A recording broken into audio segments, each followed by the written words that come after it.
şükür elhamdülillah, şada yarım geldi.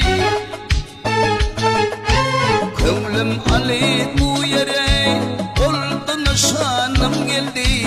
Bu hayralı kulundan ey ruhlanım geldi.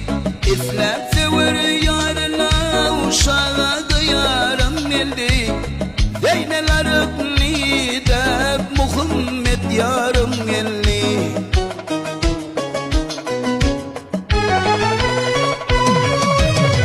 Benim bacım titredi, elim münevver olsun. Barım aydın adımlar, dost yar vazarla gelsin. Öter bir dem yüzümden, elimde yalkın kalsın. İfler sever yarını, şarada yarım geldi. Deyneler öpni de Muhammed yarım geldi.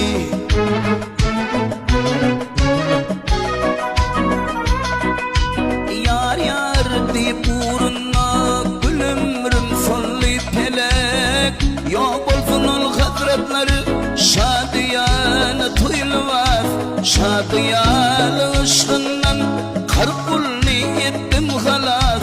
Aydınlar şahı merdana, kılmasın bize gazap. Zeyneler öpni dem şada yarım geldi.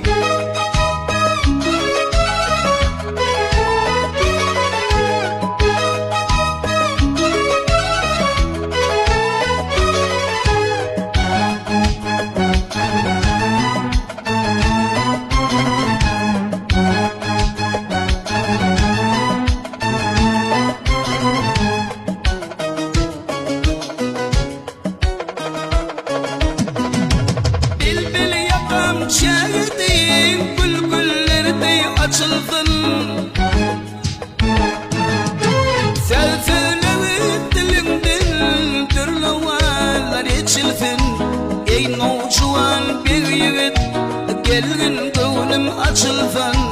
Hep mirvan eyleyip 40 gün yine toy olsun. Deyneler öpni de şada yarım geldi.